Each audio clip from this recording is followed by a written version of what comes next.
நிக்கிதா, மறுமலர்ச்சி திராவிட முன்னேற்ற கழகத்தின் தலைவர் வைகோ சமத்துவ நடைபயணத்தை கடந்த 2ஆம் தேதி திருச்சியில் தொடங்கினார். 3வது நாளான இன்று புதுக்கோட்டை மாவட்டம் விராலிமலை அருகே உள்ள பாத்திமா நகரிலிருந்து சமத்துவபுரம் வரை சுமார் 10 கிலோமீட்டர் தூரம் நடைபயணத்தை மேற்கொண்டார். தற்போது சமத்துவபுரம் அருகில் உள்ள ஒரு தனியார் விடுதியில் ஓய்வு எடுத்துக் கொண்டிருக்கின்றார். அதாவது இதன் பின்னர் மாலை 4 மணிக்கு கிளம்பி விராலிமலை செக்போஸ்ட் வரை நடந்து சென்று அங்கு நடைபெறும் பொதுக்கூட்டத்தில் பங்கேற்று உரையாற்றுகின்றார்.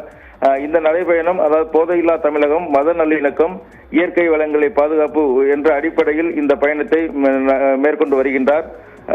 சாலையின் இருபுறம் இருக்கக்கூடிய பொதுமக்கள் வைகோ அவர்களுக்கு உற்சாக வரவேற்பு அளித்தனர்.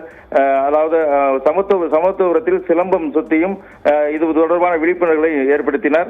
மாற்றுத்திறனாளிகளும் மாவட்டம் முழுவதும் இருந்து பல்வேறு இடங்களிலிருந்து 10க்கும் மேற்பட்ட மாற்றுத்திறனாளிகள் தங்களது வாகனத்தில் வந்து வைகோ அவர்களுக்கு உற்சாக வரவேற்பு அளித்திருக்கின்றனர்.